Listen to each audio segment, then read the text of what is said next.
A Gênese, os milagres segundo o Espiritismo. Capítulo 15.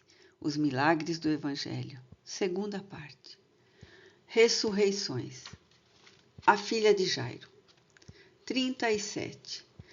Tendo Jesus passado novamente de barca para outra margem, logo que desembarcou, grande multidão se lhe apinhou ao derredor.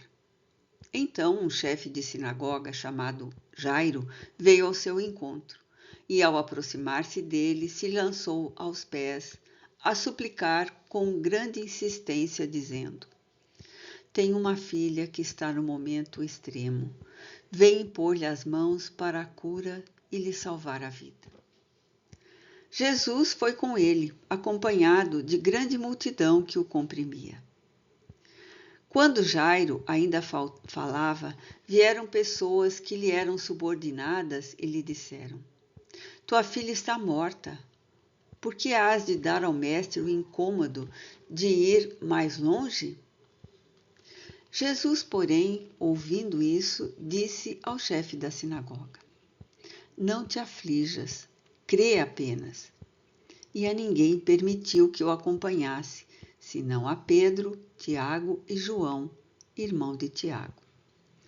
Chegando à casa do chefe da sinagoga, viu ele uma aglomeração confusa de pessoas que choravam e soltavam grandes gritos. Entrando, disse-lhes ele: Por que fazeis tanto alarido e por que chorais? Esta menina não está morta, está apenas adormecida. Zombavam dele. Tendo feito que toda a gente saísse, chamou o pai e a mãe da menina e os que tinham vindo em sua companhia e entrou no lugar onde a menina se achava deitada. Tomou-lhe a mão e disse: Talita cumi, isto é, minha filha, levanta-te, eu te ordeno. No mesmo instante, a menina se levantou e se pôs a andar, pois contava 12 anos, e ficaram todos maravilhados e espantados. Marcos, capítulo 5, versículos 21 a 43. O filho da viúva de Naim. 38. No dia seguinte, dirigiu-se Jesus para uma cidade chamada Naim. Acompanhavam-no seus discípulos e grande multidão. Quando estava perto da porta da cidade, aconteceu que levavam a sepultar um morto, que era filho único de sua mãe, e a mulher era viúva. Estava com ela grande número de pessoas da cidade.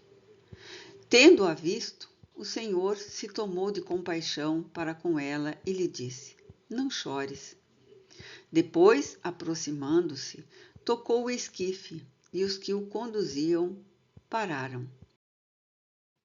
Então disse ele: Mancebo, levanta-te, eu o ordeno. Imediatamente o moço se sentou e começou a falar, e Jesus o restituiu à sua mãe. Todos os que estavam presentes ficaram tomados de espanto e glorificavam a Deus, dizendo: Um grande profeta surgiu entre nós e Deus visitou o seu povo. O rumor desse milagre que ele fizera se espalhou por toda a Judéia e por todas as regiões circunvizinhas. Lucas, capítulo 7, versículos 11 a 17. 39. Contrário seria às leis da natureza e, portanto, milagroso o fato de voltar à vida corpórea o indivíduo que se achasse realmente morto. Ora, não há mister se recorra a esta ordem de fatos, para ter-se a explicação das ressurreições que Jesus operou. Se mesmo na atualidade as aparências enganam por vezes os profissionais, quão mais frequentes não haviam de ser os acidentes daquela natureza num país onde nenhuma precaução se tomava contra eles e onde o sepultamento era imediato. Nota de Allan Kardec, 171. Uma prova desse costume se nos depara nos Atos dos Apóstolos, capítulo 5, versículos 5 e seguintes. Ananias tinha ouvido aquelas palavras, caiu e rendeu o espírito, e todos os que ouviram falar disso foram presas de grande temor. Logo, alguns rapazes lhe vieram buscar o corpo e, tendo-o levado, o enterraram. Passadas umas 3 horas, sua mulher, Safira, que nada sabia do que se dera, entrou, e Pedro lhe disse, etc. No mesmo instante, ela lhe caiu aos pés e rendeu o espírito. Aqueles rapazes, voltando, a encontraram morta e, levando-a, enterraram-na junto do marido. E pois, de todo ponto provável, que nos 2 casos acima apenas síncope ou letargia houvesse. O próprio Jesus declara positivamente com relação à filha de Jairo. Esta menina, disse ele, não está morta, está apenas adormecida. Dado o poder fluídico que ele possuía, nada de espantoso há em que esse fluido vivificante, acionado por uma vontade forte, haja reanimado os sentidos em torpor. Que haja mesmo feito voltar ao corpo o espírito, prestes a abandoná-lo, uma vez que o laço perispirítico ainda se não rompera definitivamente. Para os homens daquela época, que consideravam morto o indivíduo desde que deixara de respirar, havia ressurreição em casos tais. Mas o que na realidade havia era cura e não ressurreição, na acepção legítima do termo. 40. A ressurreição de Lázaro, digam o que disserem, de nenhum modo infirma esse princípio.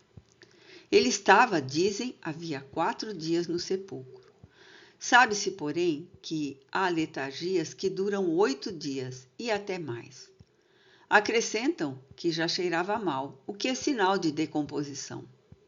Esta alegação também nada prova, dado que em certos indivíduos há decomposição parcial do corpo, mesmo antes da morte, havendo em tal caso cheiro de podridão. A morte só se verifica quando são atacados os órgãos essenciais à vida. E quem podia saber que Lázaro já cheirava mal? Foi sua irmã Maria quem o disse. Mas como o sabia ela? Por haver já 4 dias que Lázaro fora enterrado, ela o supunha. Nenhuma certeza, entretanto, podia ter. Capítulo 14, item 29. 172. Nota de Allan Kardec. O fato seguinte prova que a decomposição precede algumas vezes a morte.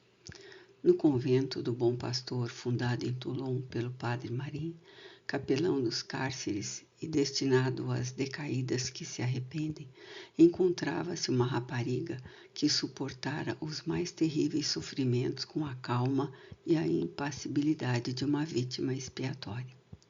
Em meio de suas dores, parecia sorrir para uma visão celestial.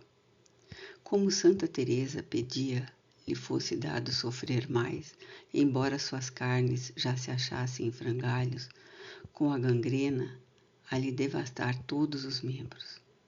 Por sábia providência, os médicos tinham recomendado que fizessem a inumação do corpo, logo após o trespasse.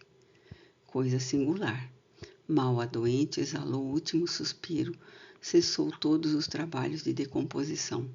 Desapareceram as exalações cadaverosas, de sorte que durante 36 horas pôde o corpo ficar exposto às preces e à veneração da comunidade. Jesus caminha sobre a água. 41. Logo fez Jesus que seus discípulos tomassem a barca e passassem para outra margem antes dele, que ficava a despedir o povo. Depois de ter despedido, subiu a um monte para orar, e tendo caído a noite, achou-se ele sozinho naquele lugar. Entre mentes, a barca era fortemente açoitada pelas ondas em meio do mar, por ser contrário o vento. Mas na 4ª vigília da noite, Jesus foi ter com eles, caminhando por sobre o mar. Nota 173 de Allan Kardec. O lago de Genezaré ou de Tiberíades. Quando eles o viram andando sobre o mar, turbaram-se e diziam: é um fantasma, e se puseram a gritar amedrontados. Jesus então lhes falou, dizendo: tranquilizai-vos, sou eu, não tenhais medo. Pedro lhe respondeu: Senhor, se és tu, manda que eu vá ao teu encontro caminhando sobre as águas. Disse-lhe Jesus: vem. Pedro, descendo da barca, caminhava sobre a água ao encontro de Jesus. Mas vindo um grande vento, ele teve medo, e como começasse a submergir, clamou: Senhor, salva-me! Logo Jesus, estendendo-lhe a mão, disse: homem de pouca fé, por que duvidaste? E tendo subido a barca, cessou o vento. Então, os que estavam na barca, aproximando-se dele, o adoraram, dizendo: és verdadeiramente Filho de Deus. Mateus, capítulo 14, versículos 22 a 33. 42. Este fenômeno encontra explicação natural nos princípios acima expostos, capítulo 14, item 43. Exemplos análogos provam que ele nada tem de impossível, nem de miraculoso, pois que se produz sob a ação das leis da natureza. Pode operar-se de duas maneiras. Jesus, embora estivesse vivo, pôde aparecer sobre a água com uma forma tangível, estando a alhures o seu corpo. É a hipótese mais provável. Fácil é mesmo descobrir-se na narrativa alguns sinais característicos das aparições tangíveis. Capítulo 14, itens 35 a 37. Por outro lado, também pode ter sucedido que seu corpo fosse sustentado e neutralizada sua gravidade pela mesma força fluídica que mantém no espaço uma mesa sem ponto de apoio. Idêntico efeito se produz muitas vezes com os corpos humanos. Transfiguração. 43. 6 dias depois, tendo chamado de parte a Pedro, Tiago e João, Jesus os levou consigo a um alto monte afastado. Nota 174 de Allan Kardec. O Monte Tabor, a sudoeste do lago de Tabariche, e a 11 quilômetros a sudeste de Nazaré, com cerca de 1000 metros de altura. E se transfigurou diante deles. Enquanto orava, seu rosto pareceu inteiramente outro. Suas vestes se tornaram brilhantemente luminosas e brancas, qual a neve, como não há pisoeiro na terra que possa fazer alguma tão alva. E eles viram aparecer Elias e Moisés a entreter palestra com Jesus. Então disse Pedro a Jesus: Mestre, estamos aqui. Façamos 3 tendas, uma para ti, outra para Moisés, outra para Elias. É que ele não sabia o que dizia, tão espantado estava. Ao mesmo tempo, apareceu uma nuvem que os cobriu, e dessa nuvem uma voz partiu, fazendo ouvir estas palavras: Este é meu filho bem-amado, escutai-o. Logo, olhando para todos os lados, a ninguém mais viram, senão a Jesus, que ficara a sós com eles. Quando desciam do monte, ordenou-lhes ele que a ninguém falassem do que tinham visto, até que o Filho do Homem ressuscitasse dentre os mortos. E eles conservaram em segredo o fato, inquirindo uns dos outros o que teria ele querido dizer com estas palavras: até que o Filho do Homem tenha ressuscitado dentre os mortos. Marcos, capítulo 9, versículos 1 a 9. 44. É ainda nas propriedades do fluido perispirítico que se encontra a explicação deste fenômeno. A transfiguração explicada no capítulo 14, item 39, é um fato muito comum que, em virtude da irradiação fluídica, pode modificar a aparência de um indivíduo. Mas a pureza do perispírito de Jesus permitiu que seu espírito lhe desse excepcional fulgor. Quanto à aparição de Moisés e Elias, cabe inteiramente no rol dos fenômenos do mesmo gênero. Capítulo 14, itens 35 e seguintes. De todas as faculdades que Jesus revelou, nenhuma se pode apontar estranha às condições da humanidade e que se não encontre comumente nos homens, porque estão todas na ordem da natureza. Pela superioridade, porém, da sua essência moral e de suas qualidades fluídicas, aquelas faculdades atingiam nele proporções muito acima das que são vulgares. Posto de lado seu envoltório carnal, ele nos patenteava o estado dos puros espíritos. Tempestade aplacada. 45. Certo dia, tendo tomado uma barca com seus discípulos, disse-lhes ele: Passemos à outra margem do lago. Partiram então. Durante a travessia, ele adormeceu. Então, um grande turbilhão de vento se abateu de súbito sobre o lago, de sorte que, enchendo-se de água a barca, eles se viam em perigo. Aproximaram-se, pois, dele e o despertaram, dizendo-lhe: Mestre, pereceremos. Jesus, levantando-se, falou ameaçador aos ventos e às ondas agitadas, e uns e outras se aplacaram, sobrevindo grande calma. Ele então lhes disse: Onde está a vossa fé? Eles, porém, cheios de temor e admiração, perguntavam uns aos outros: Quem é este que assim dá ordens ao vento e às ordens, e eles lhe obedecem? Lucas capítulo 8, versículos 22 a 25. 46. Ainda não conhecemos bastante os segredos da natureza para dizer se há ou não inteligências ocultas presidindo a ação dos elementos. Na hipótese de haver, o fenômeno em questão poderia ter resultado de um ato de autoridade sobre essas inteligências e provaria um poder que a nenhum homem é dado exercer.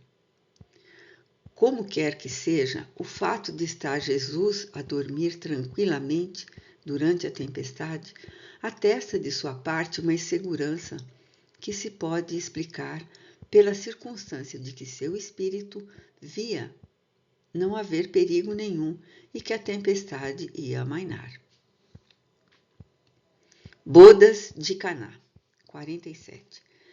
Este milagre, referido unicamente no Evangelho de João, é apresentado como o primeiro que Jesus operou, e nessas condições deverá ter sido um dos mais notados. Entretanto, bem fraca impressão parece haver produzido, pois que nenhum outro evangelista dele trata. Fato tão extraordinário era para deixar espantados, no mais alto grau, os convivas e, sobretudo, o dono da casa, os quais, todavia, parece que não o perceberam. Considerado em si mesmo, pouca importância tem o fato, em comparação com os que verdadeiramente atestam as qualidades espirituais de Jesus. Admitido que as coisas hajam ocorrido, conforme foram narradas, é de notar-se, seja esse de tal gênero, o único fenômeno que se tenha produzido. Jesus era de natureza extremamente elevada, para se ater a efeitos puramente materiais, próprios apenas a aguçar a curiosidade da multidão, que, então, o teria nivelado a um mágico. Ele sabia que as coisas úteis lhe conquistariam mais simpatias e lhe granjeariam mais adeptos do que as que facilmente passariam por fruto de grande habilidade e destreza. Item 27. Se bem que, a rigor, o fato se possa explicar até certo ponto por uma ação fluídica que houvesse, como o magnetismo oferece muitos exemplos, mudado as propriedades da água, dando-lhe o sabor do vinho, pouco provável, é se tenha verificado semelhante hipótese, dado que, em tal caso, a água, tendo do vinho unicamente o sabor, houvera conservado a sua coloração, o que não deixaria de ser notado. Mais racional é se reconheça aí uma daquelas parábolas tão frequentes nos ensinos de Jesus, como a do filho pródigo, a do festim de bodas, do mal rico, da figueira que secou e tantas outras que, todavia, se apresentam com caráter de fatos ocorridos. Provavelmente, durante o repasto, terá ele aludido ao vinho e à água, tirando de ambos um ensinamento. Justificam esta opinião as palavras que a respeito lhe dirige o mordomo. Toda a gente serve em primeiro lugar o vinho bom, e depois que todos o têm bebido muito, serve o menos fino. Tu, porém, guardas até agora o bom vinho. Entre duas hipóteses, deve-se preferir a mais racional, e os espíritas não são tão crédulos que por toda parte vejam manifestações, nem tão absolutos em suas opiniões que pretendam explicar tudo por meio dos fluidos. Multiplicação dos pães. 48. A multiplicação dos pães é um dos milagres que mais tem intrigado os comentadores e alimentado ao mesmo tempo as zombarias dos incrédulos. Sem se darem ao trabalho de lhe perscrutar o sentido alegórico, para estes últimos ele não passa de um conto pueril. Entretanto, a maioria das pessoas sérias há visto na narrativa desse fato, embora sob forma diferente da ordinária, uma parábola em que se compara o alimento espiritual da alma ao alimento do corpo. Pode-se, todavia, perceber nela mais do que uma simples figura e admitir, de certo ponto de vista, a realidade de um fato material, sem que para isso seja preciso se recorra ao prodígio. É sabido que uma grande preocupação de espírito, bem como a atenção fortemente presa a uma coisa, fazem esquecer a fome. Ora, os que acompanhavam a Jesus eram criaturas ávidas de ouvi-lo.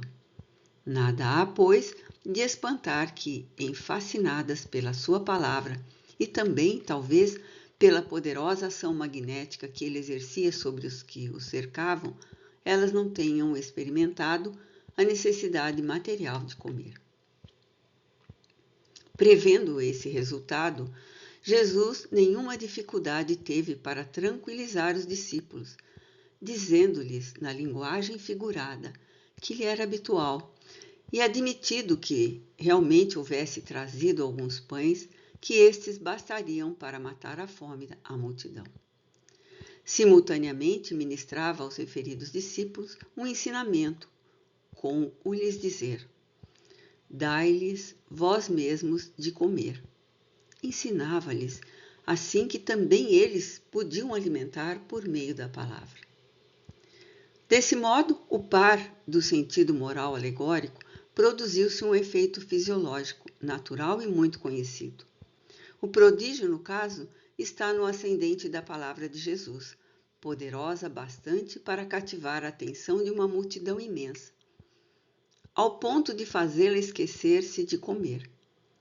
Esse poder moral comprova a superioridade de Jesus muito mais do que o fato puramente material da multiplicação dos pães, que tem de ser considerada como alegoria.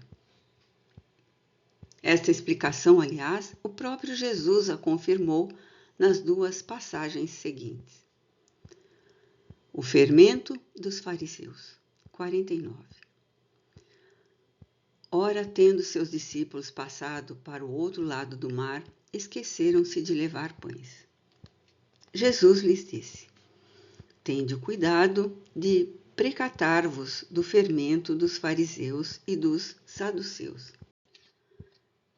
Eles, porém, pensavam e diziam entre si: é porque não trouxemos pães.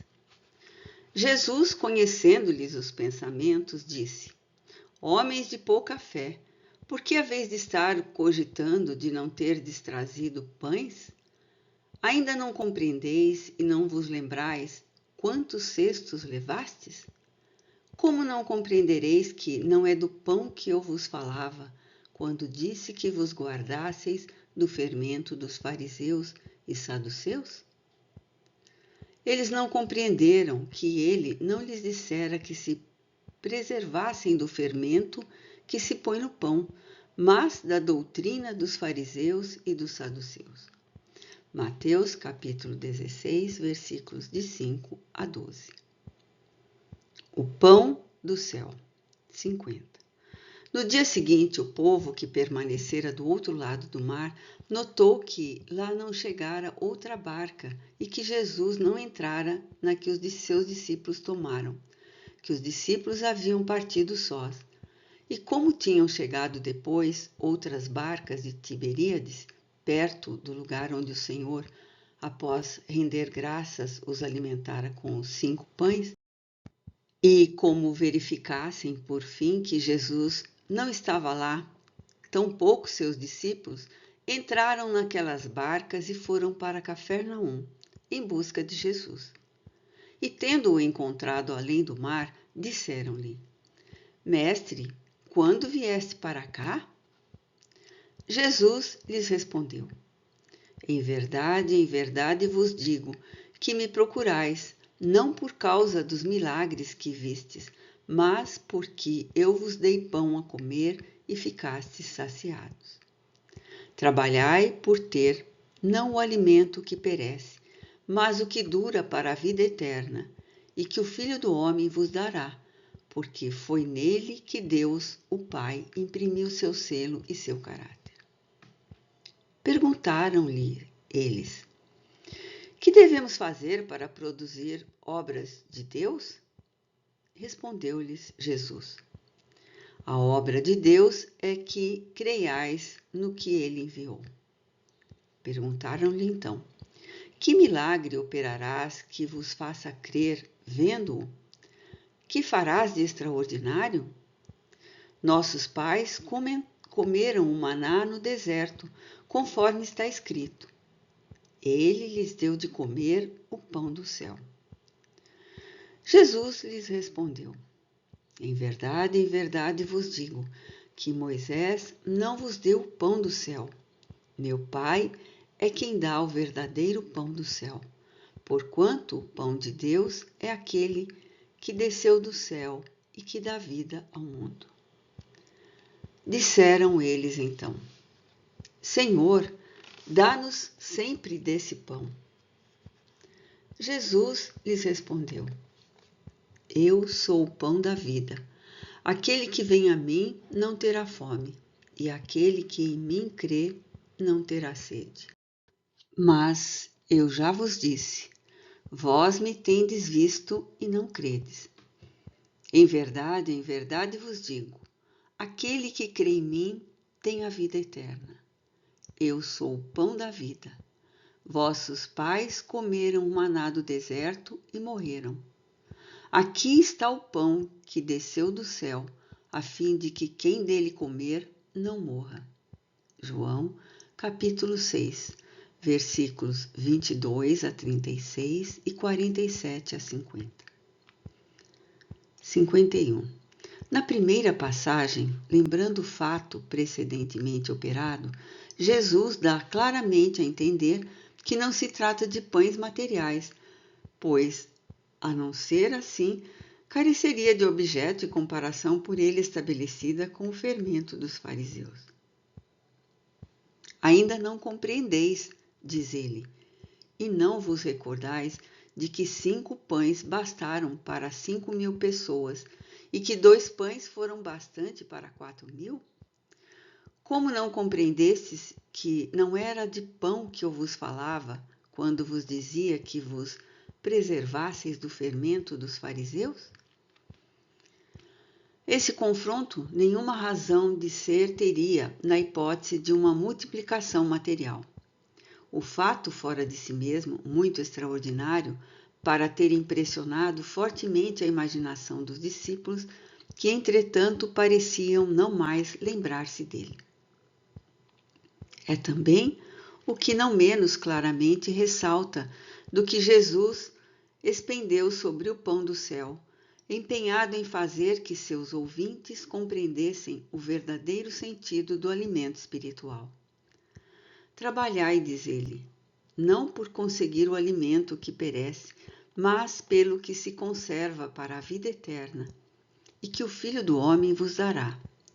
Esse alimento é a sua palavra, pão que desceu do céu e dá vida ao mundo. Eu sou, declara ele, o pão da vida. Aquele que vem a mim não terá fome, e aquele que em mim crê nunca terá sede. Tais distinções, porém, eram por demais sutis para aquelas naturezas rudes que somente compreendiam as coisas tangíveis. Para eles, o maná que alimentara o corpo de seus antepassados era o verdadeiro pão do céu. Aí é que estava o milagre. Se, portanto, houvesse ocorrido materialmente o fato da multiplicação dos pães, como teria ele impressionado tão fracamente aqueles mesmos homens, a cujo benefício essa multiplicação se operara poucos dias antes, ao ponto de perguntarem a Jesus: que milagre farás para que, vendo-o, te creiamos? Que farás de extraordinário? Eles entendiam por milagres os prodígios que os fariseus pediam, isto é, sinais que aparecessem no céu por ordem de Jesus, como pela varinha de um mágico. Ora, o que Jesus fazia era extremamente simples e não se afastava das leis da natureza. As próprias curas não revelavam caráter muito singular, nem muito extraordinário. Para eles, os milagres espirituais não apresentavam grande vulto. Tentação de Jesus, 52. Jesus, transportado pelo diabo ao pináculo do templo, depois ao cume de uma montanha, e por ele tentado, constitui uma daquelas parábolas que lhe eram familiares e que a credulidade pública transformou em fatos materiais. Nota 175 de Allan Kardec. A explicação que se segue é reprodução textual do ensino que a esse respeito deu um espírito. 53. Jesus não foi arrebatado. Ele apenas quis fazer que os homens compreendessem que a humanidade se acha sujeita a falir e que deve estar sempre em guarda contra as más inspirações a que, pela sua natureza fraca, é impelida a ceder. A tentação de Jesus é, pois, uma figura, e fora preciso ser cego para tomá-la ao pé da letra. Como pretenderíeis que o Messias, o Verbo de Deus encarnado, tenha estado submetido por algum tempo, embora muito curto fosse este, às sugestões do demônio, e que, como o diz o Evangelho de Lucas, o demônio o houvesse deixado por algum tempo, o que daria a supor que o Cristo continuou submetido ao poder daquela entidade? Não. Compreendei melhor os ensinos que vos foram dados. O espírito do mal nada poderia sobre a essência do bem.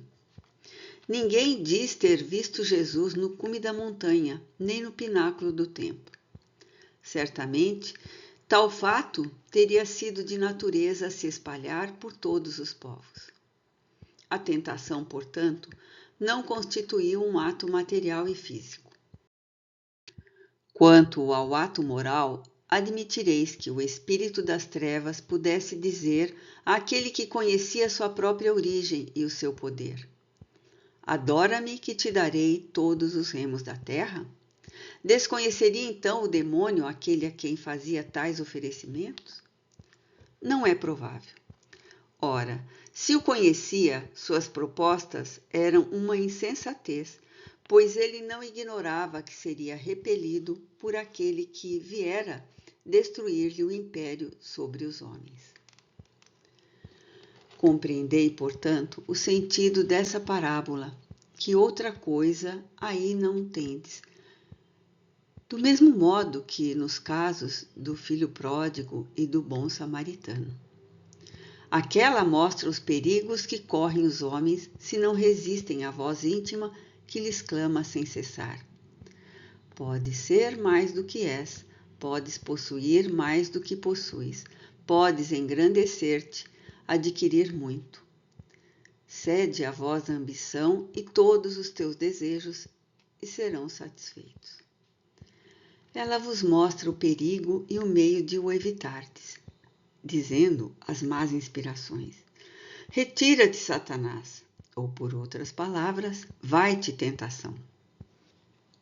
As duas outras parábolas que lembrei mostram o que ainda pode esperar aquele que, por muito fraco para expulsar o demônio, lhe sucumbiu às tentações.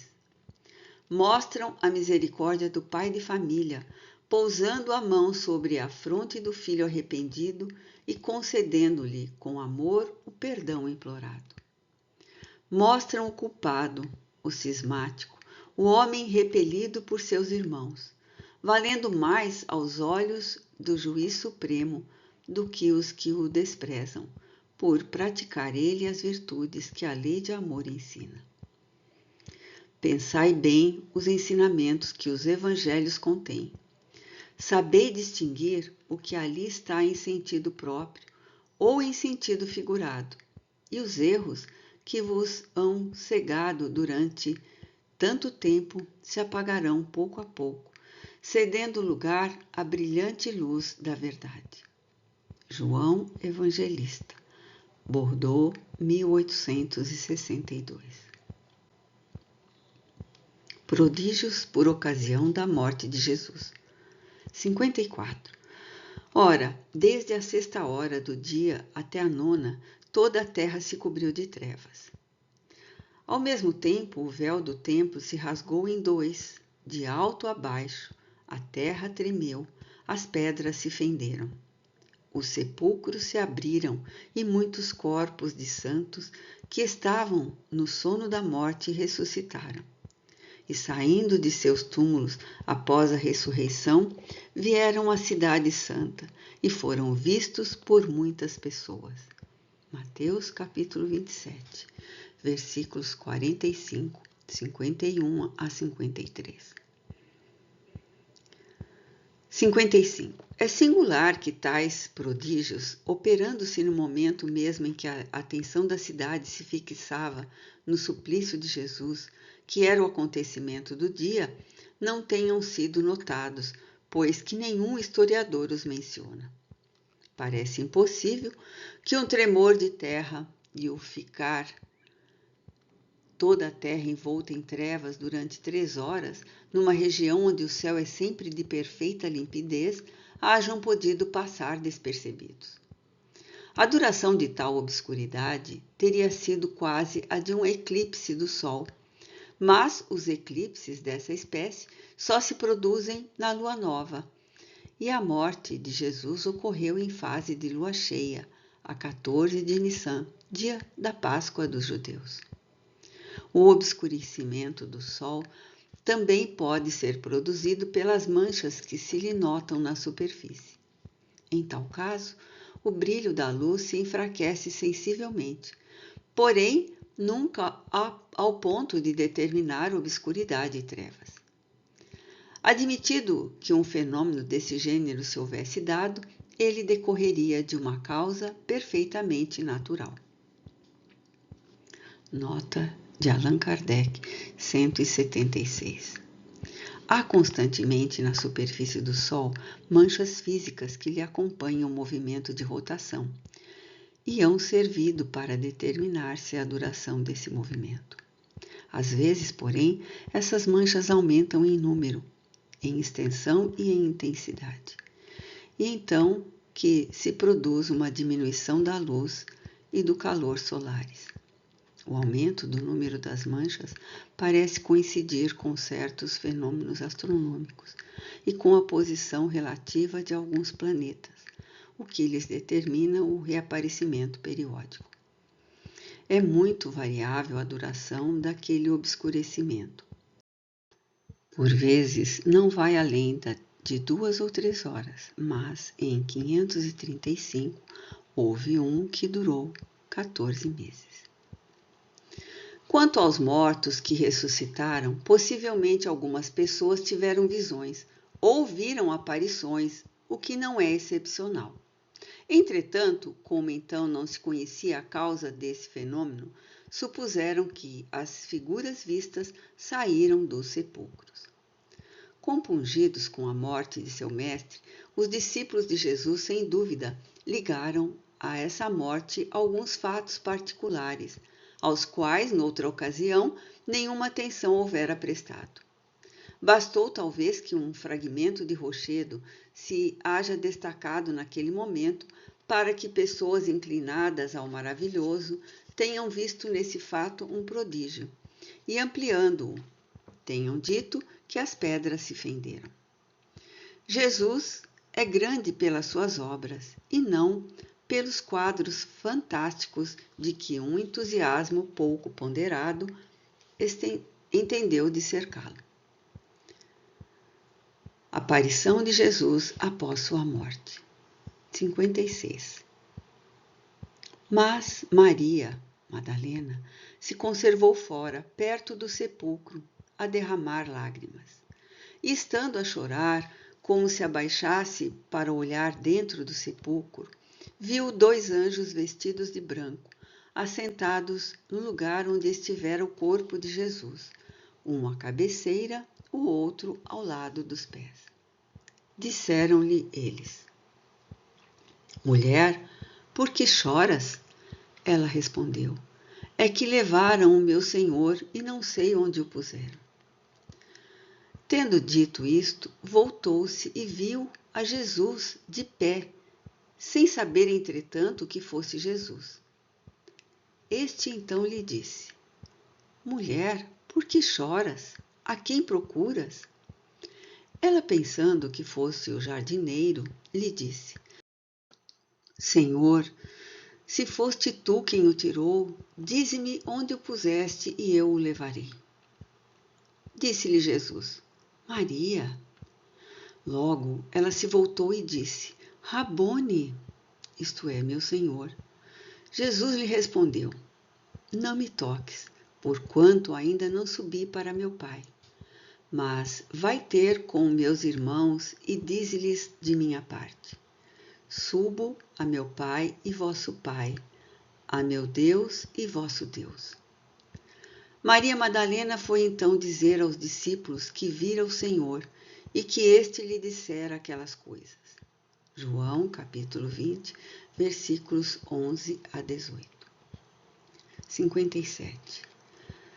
Naquele mesmo dia, indo 2 deles para um burgo chamado Emaús, distante de Jerusalém, 60 estádios, nota explicativa 177, antiga unidade de medida itinerária, igual a 1/8 de milha romana, ou 185 metros. Correspondiam 60 estádios e 11 quilômetros aproximadamente. Falavam entre si de tudo o que se passara. E aconteceu que, quando conversavam e discorriam sobre isso, Jesus se lhes juntou e se pôs a caminhar com eles. Seus olhos, porém, estavam tolhidos, a fim de que não o pudessem reconhecer. Ele disse: De que vinhais falando a caminhar e por que estáis tão tristes? Um deles, chamado Cleófas, tomando a palavra, disse: Serás em Jerusalém o único estrangeiro que não sabia do que aí se passou estes últimos dias? Que foi? Perguntou ele. Responderam-lhe: A respeito de Jesus de Nazaré, que foi um poderoso profeta diante de Deus e diante de toda a gente, e acerca do modo por que os príncipes dos sacerdotes e os nossos senadores o entregaram para ser condenado à morte e o crucificaram. Ora, nós esperávamos fosse ele quem resgatasse a Israel. No entanto, já estamos no 3º dia depois que tais coisas se deram. É certo que algumas mulheres das que estavam conosco nos espantaram, pois que, tendo ido ao seu sepulcro antes do romper do dia, nos vieram dizer que anjos mesmo lhes apareceram, dizendo-lhes que ele estava vivo. E alguns dos nossos, tendo ido também ao sepulcro, encontraram todas as coisas conforme as mulheres haviam referido. Mas quanto a ele, não o encontraram. Disse-lhe então Jesus: ó insensatos de coração, tardo a crer em tudo que os profetas hão dito. Não era preciso que o Cristo sofresse todas essas coisas e que entrasse assim na sua glória? E a começar de Moisés, passando em seguida por todos os profetas, lhe explicava o que em todas as Escrituras fora dito dele. Ao aproximarem-se do burgo para onde se dirigiam, ele deu mostras de que ia mais longe. Os dois o obrigaram a deter-se, dizendo-lhe: fica conosco, que já é tarde e o dia está em declínio. Ele entrou com os dois. Estando com eles à mesa, tomou do pão, abençoou e lhes deu. Abriram-se-lhes ao mesmo tempo os olhos e ambos o reconheceram. Ele, porém, lhes desapareceu das vistas. Então disseram um ao outro: não é verdade que o nosso coração ardia dentro de nós quando ele pelo caminho nos falava, explicando-nos as Escrituras? E erguendo-se no mesmo instante, voltaram a Jerusalém e viram que os 11 apóstolos e os que continuavam com eles estavam reunidos e diziam: o Senhor em verdade ressuscitou e apareceu a Simão. Então também eles narraram o que lhes acontecera em caminho e como o tinham reconhecido ao partir o pão. Enquanto assim confabulavam, Jesus se apresentou no meio deles e lhes disse: a paz seja convosco. Sou eu, não vos assusteis. Mas na perturbação e do medo de que foram tomados, eles imaginaram estar vendo um espírito. E Jesus lhes disse: por que vos turbais? Por que se elevam tantos pensamentos nos vossos corações? Olhai para as minhas mãos e para os meus pés e reconhecei que sou eu mesmo. Tocai-me e considerai que um espírito não tem carne nem osso, como vedes eu tenho. Dizendo isso, mostrou-lhe as mãos e os pés. Mas como eles ainda não acreditavam, tão transportados de alegria e de admiração se achavam, disse-lhes: tendes aqui alguma coisa que se coma? Eles lhe apresentaram um pedaço de peixe assado e um favo de mel. Ele comeu diante deles e, tomando os restos, lhes deu, dizendo: eis que, estando ainda convosco, eu vos dizia que era necessário se cumprisse tudo o que de mim foi escrito na lei de Moisés, nos profetas e nos salmos. Ao mesmo tempo, lhes abriu o espírito, a fim de que entendessem as Escrituras, e lhes disse: é assim que está escrito, é assim que era que se fazia necessário sofresse o Cristo e ressuscitasse dentre os mortos ao terceiro dia, e que se pregasse em seu nome a penitência e a remissão dos pecados em todas as nações, a começar por Jerusalém. Ora, vós sois testemunhas dessas coisas. Vou enviar-vos o dom de meu Pai, o qual vos foi prometido. Mas, por enquanto, permanecei na cidade, até que eu vos haja revestido da força do alto. Lucas capítulo 24, versículos 13 a 49. 58. Ora, Tomé, um dos 12 apóstolos, chamado Dídimo, não se achava com eles quando veio Jesus. Os outros discípulos então lhe disseram: vimos o Senhor. Ele, porém, lhes disse: Se eu não vir nas suas mãos as marcas dos cravos que a atravessaram, e não puser o dedo no buraco feito pelos cravos, e minha mão não no resgão do seu lado, não acreditarei absolutamente. 8 dias depois, estando ainda os discípulos no mesmo lugar e com eles Tomé, Jesus se apresentou, achando-se fechadas as portas, e colocando-se no meio deles, disse-lhes: A paz seja convosco. Disse em seguida a Tomé: Põe aqui o teu dedo e olha minhas mãos. Estende também a tua mão e mete-a no meu lado, e não seja incrédulo, mas fiel. Tomé lhe respondeu: Meu Senhor e meu Deus. Jesus lhe disse: Tu creste, Tomé, porque viste. Ditosos os que creram sem ver. João, capítulo 20, versículos 24 a 29. 59. Jesus também se mostrou depois aos seus discípulos à margem do mar de Tiberíades, mostrando-se desta forma: Simão, Pedro e Tomé, chamado Dídimo, Natanael, que era de Caná, na Galiléia, os filhos de Zebedeu, e 2 outros de seus discípulos estavam juntos. Disse-lhe Simão Pedro: Vou pescar. Os outros disseram: Também nós vamos contigo. Foram-se e entraram numa barca, mas naquela noite nada apanharam. Ao amanhecer, Jesus apareceu à margem e sem que seus discípulos conhecessem quem era ele. Disse-lhes então: Filhos, nada tens que se coma? Responderam-lhe: Não. Disse-lhes ele: Lançai a rede do lado direito da barca e achareis. Eles a lançaram logo e quase não puderam retirar, tão carregada estava de peixes. Então o discípulo a quem Jesus amava disse a Pedro: É o Senhor. Simão Pedro, ao ouvir que era o Senhor, vestiu-se, pois que estava nu, e se atirou ao mar. Os outros discípulos vieram com a barca, e como não estavam distantes da praia mais de 200 côvados, puxaram daí a rede cheia de peixes. João, capítulo 21, versículo 1 a 8. 60.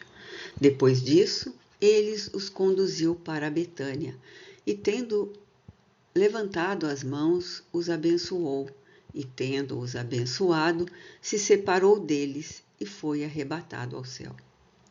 Quanto a eles, depois de o terem adorado, voltaram para Jerusalém, cheios de alegria. Estavam constantemente no templo, louvando e bendizendo a Deus. Amém. Lucas, capítulo 24, versículos 50 a 53. 61. Todos os evangelistas narram as aparições de Jesus após sua morte, com circunstanciados pormenores que não permitem se duvide da realidade do fato. Elas, aliás, se explicam perfeitamente pelas leis fluídicas e pelas propriedades do perispírito, e nada de anômalo apresentam em face dos fenômenos do mesmo gênero, cuja história, antiga e contemporânea, oferece numerosos exemplos, sem lhes faltar sequer a tangibilidade. Se notarmos a circunstância em que se deram as suas diversas aparições, nele reconheceremos em tais ocasiões todos os caracteres de um ser fluídico. Aparece inopinadamente e do mesmo modo desaparece. Uns o veem, outros não, sob aparência que não o tenham reconhecível nem sequer aos seus discípulos. Mostra-se em recintos fechados, onde um corpo carnal não poderia penetrar. Sua própria linguagem carece da vivacidade de um ser corpóreo. Fala em tom breve e sentencioso, peculiar aos espíritos que se manifestam daquela maneira. Todas as suas atitudes, numa palavra, denotam alguma coisa que não é do mundo terreno. Sua presença causa simultaneamente surpresa e medo. Ao vê-lo, seus discípulos não lhe falam com a mesma liberdade de antes. Sentem que já não é um homem. Jesus, portanto, se mostrou com o seu corpo perispirítico, o que explica que só tenha sido visto pelos que ele quis que o vissem. Se estivessem com o seu corpo carnal, todos o veriam, como quando estava vivo. Ignorando a causa originária do fenômeno das aparições, seus discípulos não se apercebiam dessas particularidades, a que provavelmente não davam atenção. Desde que viam o Senhor e o tocavam, haviam de achar que aquele era o seu corpo ressuscitado. Capítulo 14, itens 14 e 35 a 38. 62. Ao passo que a incredulidade rejeita todos os fatos que Jesus produziu por terem uma aparência sobrenatural e os considera, sem exceção, lendários, o Espiritismo dá explicação natural à maior parte desses fatos. Prova a possibilidade deles não só pela teoria das leis fluídicas, como pela identidade que apresentam com análogos fatos produzidos por uma imensidade de pessoas nas mais vulgares condições. Por serem, de certo modo, tais fatos do domínio público, eles nada provam em princípio com relação à natureza excepcional de Jesus. Nota 178 de Allan Kardec. Os inúmeros fatos contemporâneos de curas, aparições, possessões, dupla vista e outros que se encontram relatados na Revista Espírita e lembrados nas observações acima, oferecem, até quanto aos pormenores, tão flagrante analogia com que o Evangelho narra, que ressalta evidente a identidade dos efeitos e das causas. Não se compreende que o mesmo fato tivesse hoje uma causa natural e que essa causa fosse sobrenatural outrora, diabólica com uns e divina com outros. Se fora possível pô-los aqui em confronto, uns com os outros, a comparação mais fácil se tornaria. Não o permitem, porém, o número deles e os desenvolvimentos que a narrativa reclamaria. 63. O maior milagre que Jesus operou, o que verdadeiramente atesta a sua superioridade, foi a revolução que seus ensinos produziram no mundo, malgrado a exiguidade dos seus meios de ação. Com efeito, Jesus, obscuro pobre, nascido na mais humilde condição, no seio de um povo pequenino, quase ignorado e sem preponderância política, artística ou literária, apenas durante 3 anos prega a sua doutrina. Em todo esse curto espaço de tempo, é desatendido e perseguido pelos seus concidadãos. Vê-se obrigado a fugir para não ser lapidado. É traído por um de seus apóstolos, renegado por outro, abandonado por todos no momento em que cai nas mãos de seus inimigos. Só fazia o bem, e isso não o punha ao abrigo da malevolência, que dos próprios serviços que ele prestava, tirava motivos para o acusar. Condenado ao suplício que só aos criminosos era infligido, morre ignorado do mundo, visto que a história daquela época nada diz a seu respeito. Nota de Allan Kardec, 179. Dele unicamente fala o historiador judeu Flávio Joséfo, que, aliás, diz bem pouca coisa. Nada escreveu. Entretanto, ajudado por alguns homens tão obscuros quanto ele, sua palavra bastou para regenerar o mundo. Sua doutrina matou o paganismo onipotente e se tornou o facho da civilização. Tinha contra si tudo o que causa o malogro das obras dos homens, razão por que dizemos que o triunfo alcançado pela sua doutrina, foi o maior dos seus milagres, ao mesmo tempo que prova ser divina a sua missão. Se em vez de princípios sociais e regeneradores fundados sobre o futuro espiritual do homem, ele apenas houvesse legado à posteridade alguns fatos maravilhosos, talvez hoje mal o conhecessem de novo. Desaparecimento do corpo de Jesus. 64. O desaparecimento do corpo de Jesus após sua morte ha sido objeto de inúmeros comentários. Atestam-no os 4 evangelistas, baseados nas narrativas das mulheres que foram ao sepulcro no 3º dia depois da crucificação e lá não o encontraram.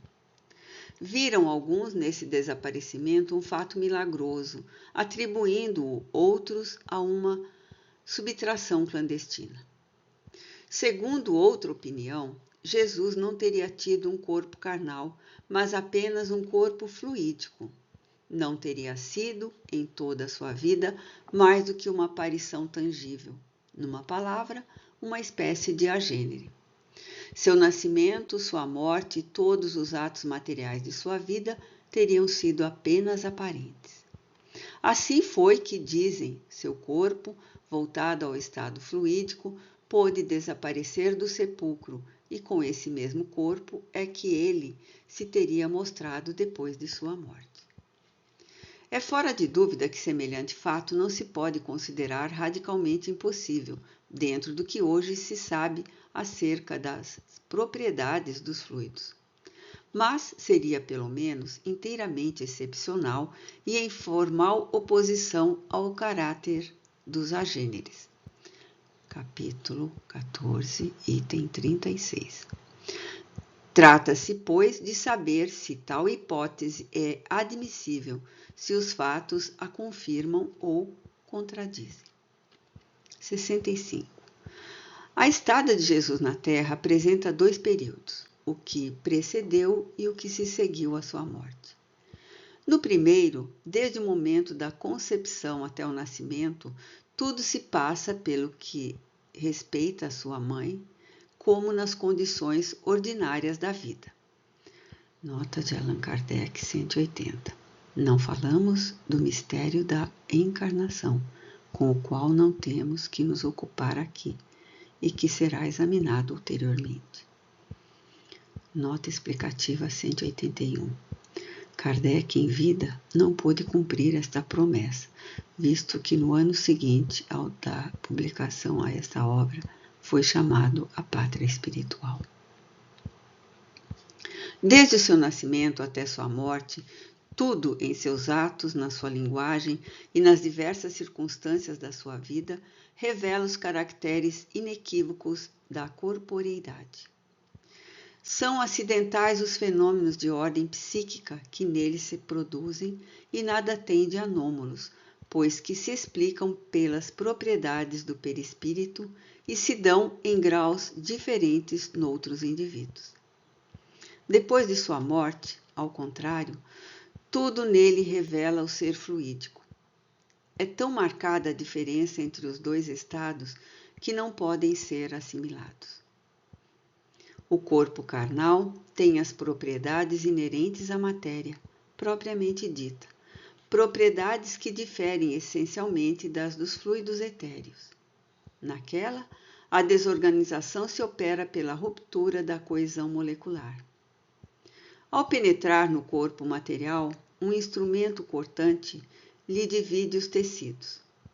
Se os órgãos essenciais à vida são atacados, cessa-lhe o funcionamento e sobrevém a morte, isto é, a do corpo. Não existindo nos corpos fluídicos essa coesão, a vida aí já não repousa no jogo de órgãos especiais e não se podem produzir desordens análogas àquelas. Um instrumento cortante ou outro qualquer penetra num corpo fluídico como se penetrasse numa massa de vapor, sem lhe ocasionar qualquer lesão.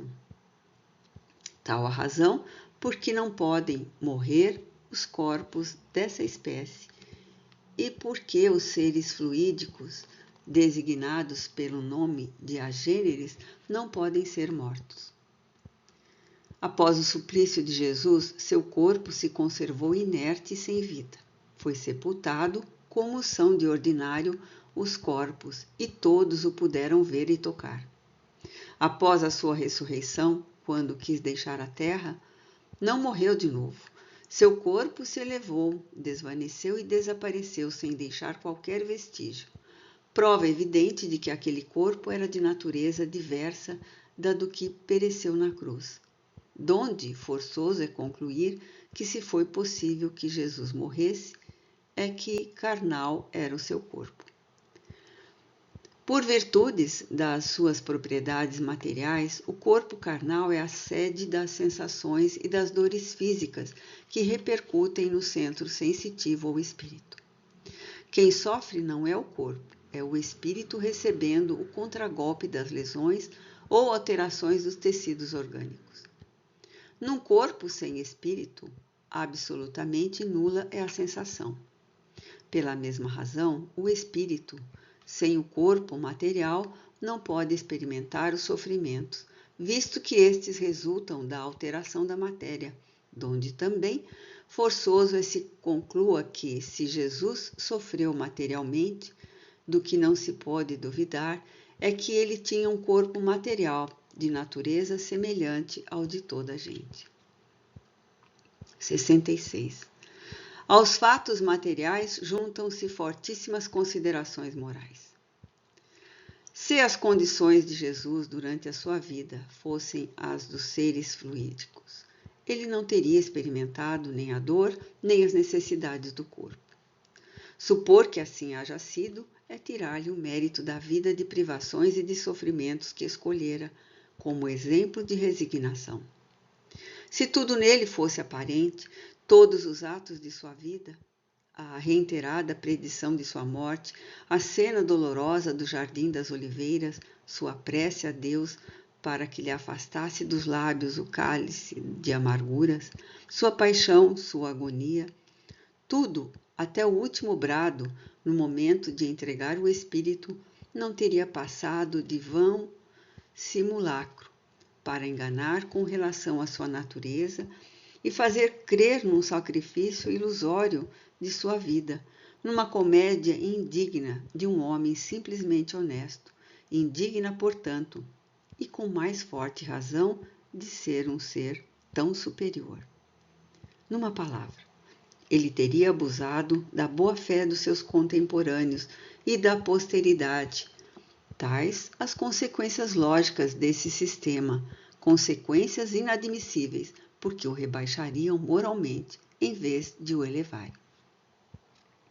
Nota explicativa 182. Diante das comunicações e dos fenômenos surgidos após a partida de Kardec, concluiu-se que não houve realmente vão simulacro, como igualmente não houve simulacro de Jesus após a sua morte, ao pronunciar as palavras que foram registradas por Lucas, capítulo 24, 39. Sou eu mesmo, apalpai-me e vede, porque um espírito não tem carne nem osso, como vedes, eu tenho. Jesus, pois, teve, como todo homem, um corpo carnal e um corpo fluídico, o que é atestado pelos fenômenos materiais e pelos fenômenos psíquicos que lhe assinalaram a existência. 67. Não é nova essa ideia sobre a natureza do corpo de Jesus.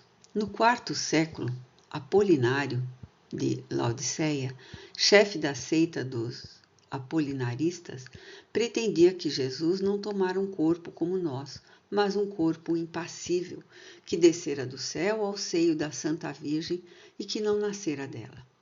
Que assim Jesus não nascera, não sofrera e não morrera, senão em aparência.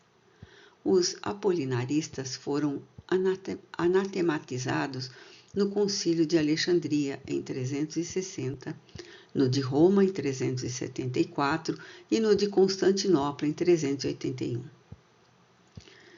Tinham a mesma crença os docetas, do grego doqueu, aparecer. seita numerosa dos gnósticos, que substituiu durante os 3 primeiros séculos.